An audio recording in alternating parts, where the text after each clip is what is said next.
महिमा कहे न जाए, लागत हूँ पद को। जय देव जय देव जय जय जी गणराज विद्या सिद्धाता, धन्य तुम्हारो दर्शन मेरा मन रमता। जय देव जय देव।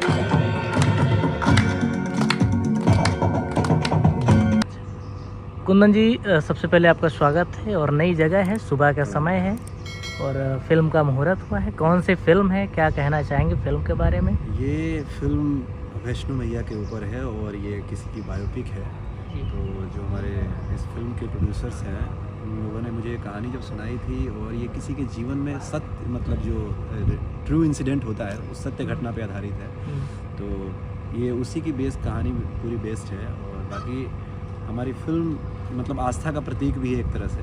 तो फिल्म की पूरी कहानी धार्मिक है। आगे फिल्म आएगी, आप लोगों को पता चलेगा। यानी कि अभी धार्मिक कह सकते हैं। जी बाकी मसाला क्या है, क्या वैष्णो माता के ऊपर है पूरी स्टोरी, लेकिन ट्रू इंसिडेंट है। तो क्या बहुत किरदार interesting होगा बात। आपका? आज तक आपने एक्शन किया, ज़्यादातर आपकी जी, जितना जी, देखा जी। एक्शन देखा है, जी, तो जी, जी। अभी इसमें क्या होने वाला? इस फिल्म में भी एक्शन है। वाह, डायरेक्टर यानी कि धार्मिक के साथ हाँ एक्शन। हाँ हाँ। तो डायरेक्टर वाह। सर ने बोला कि ऑन डिमांड हाँ। तुम्हारे लिए एक मतलब मैंने सीन स्पेशल रखवाया है, तो मैं थैंकफुल हूँ उसके लिए डायरेक्टर सर का। और इस फिल्म में जो कहानी है एकदम ऐसा नहीं है कि जैसे टोटली टिपिकल ड्रामा भी नहीं है, मतलब इमोशन, ड्रामा, फैमिली और धर्म की सब चीज़ें वो सब इन्वॉल्व है। मतलब सबका एक मिक्सअप बोल सकते हैं इसमें। जी जी जी।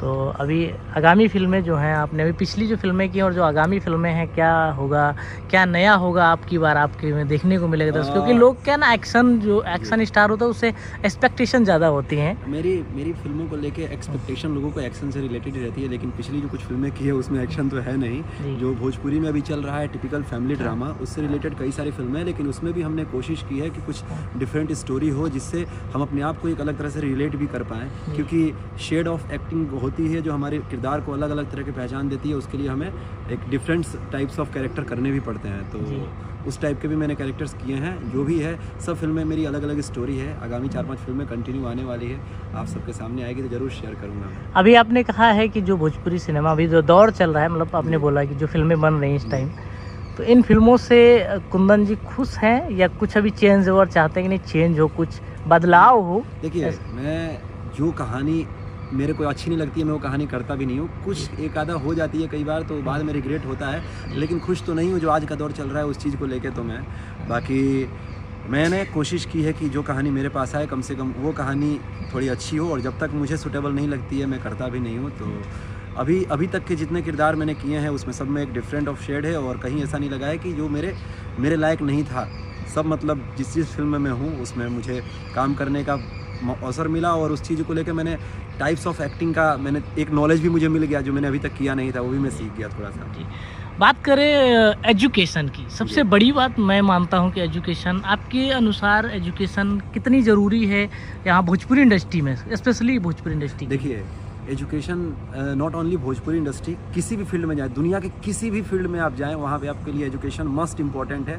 हर चीज़ के लिए स्टडी बहुत इंपॉर्टेंट है। आप पहले पढ़ाई कीजिए, एजुकेशन आपकी होनी चाहिए, क्योंकि किसी भी फील्ड में एजुकेशन जब रहता है तो आपका टैलेंट वहाँ पे डबल हो जाता है, मतलब मेरा मानना है। और एजुकेशन सर्वोपरि है। उसके लिए तो आपको जिस भी फील्ड में जाएँ वो एक बाद का डिसीजन है, लेकिन उसके पहले एजुकेशन लेना बहुत ज़रूरी है आपको। फिल्में सिनेमा हॉल में लग रही हैं, दर्शक नहीं जा रहे हैं, क्या कह रहे हैं?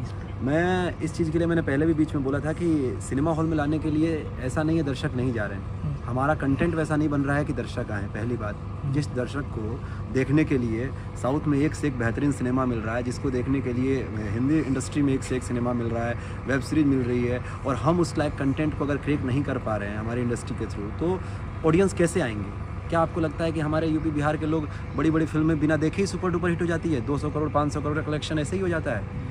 इन सब फिल्मों के लिए भी ऑडियंस हमारे यहाँ की होती है। मैं कुछ रिसेंटली फिल्में अभी जब मैं यूपी में शूट कर रहा था, देखने गया, हाउसफुल थी सर, थिएटर हाउसफुल था, पर हमारे भोजपुरी के लिए 5 ऑडियंस नहीं है।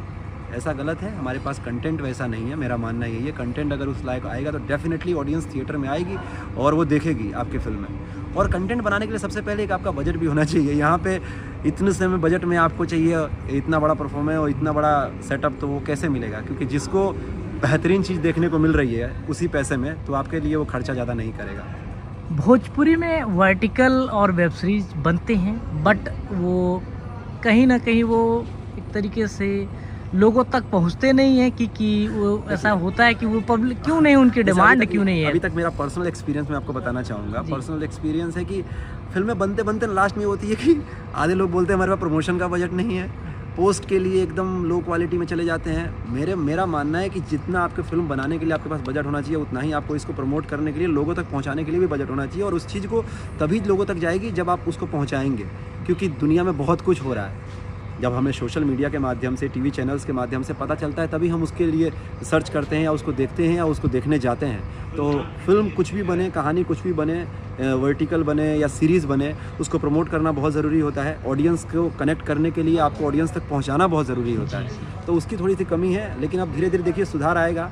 जब लोग हम जैसे कलाकार पे या हमारे जैसे जितने भी यंगस्टर्स आ रहे हैं तो उन पे बिलीव करेंगे, उनको सपोर्ट करेंगे थोड़ा सा, तो डेफिनेटली बहुत कुछ बदलाव होगा। क्योंकि अभी भोजपुरी में मुझे लग रहा है कि सिंगिंग की तरफ ज़्यादा लोगों का अटैचमेंट है और वहाँ उधर की तरफ लगाव है। तो उधर वहाँ के व्यूज से, वहीं के मतलब लोगों से लोग खुश हो जाते हैं। कंटेंट की तरफ बहुत कम है। अभी हमारे इंडस्ट्री के एक दो कलाकार सीनियर छोड़ दें जो कंटेंट को लेके आज भोजपुरी को लेके चल रहे हैं, नहीं तब तक शायद भोजपुरी ख़त्म ही हो जाती। सिंगिंग की बात की तो एक क्वेश्चन मेरे जहन में आया है। कुछ ऐसा वैसा मत पूछ लीजिएगा। नहीं, मेरे जहन में क्या आया है कि सिंगिंग के लिए भोजपुरी इंडस्ट्री बहुत बदनाम रहती है, क्योंकि गाने बड़े बड़े स्टार भी बोलते हैं कि वल्गर नहीं गाना है, ठीक है, फिर भी वो गाते हैं। तो क्या है ये? देखिए, या वो सही करना नहीं चाहते या मेरा वो मानना नहीं रहा है? देखिए सर, क्या है, मैंने एक चीज़ देखा था अभी सिंगिंग के लिए वो कोशिश भी करते हैं सही करना। तो क्या होता है, एक टाइम पे जब उनको व्यूज़ या उन गानों से उस लेवल का उनको प्रमोशन या पॉपुलैरिटी, मतलब जैसे हैं ऑलरेडी पॉपुलर, लेकिन उस गाने से अगर उन लोगों का गाना नहीं चलता है, इनपुट नहीं मिलता, हाँ नहीं मिलता है उनको, तो फिर उसकी तरफ चले जाते हैं जिससे उनको मिला है। तो वो लोग फिर वही वल्गर चीज़ें और वो सब आती है, तो उसमें व्यूज़ बूम मारता है और लोगों को लगता है कि हाँ ये सुपर हिट है, यानी सारा खेला व्यूज़। हाँ मतलब उससे सिमट गए हैं, मुझे ऐसा लगता है उससे सिमट गए हैं। क्योंकि अब मैं कोई इतना बड़ा कलाकार हूँ नहीं, मैं कुछ बोलूँगा तो थोड़ा सा और लगेगा, इसलिए मैं बोलना नहीं चाह रहा हूँ। कुछ चीज़ें हैं जो धीरे धीरे वक्त के साथ बदलेगा और कोशिश करेंगे कि हमारे हाथ में जितना है उसको हम लोग बदल के चलें। और एक्टिंग इंडस्ट्री अलग है, ये मैं क्लियर कर दूँ, और सिंगिंग अलग है, क्योंकि जब तक इसमें डिफरेंस हमारी भोजपुरी के लोग नहीं समझेंगे तब तक हो सकता है कंटेंट बेहतर नहीं होगा। थैंक यू सो मच, और इस फिल्म के लिए आपको बहुत बहुत बधाई। Thank you sir.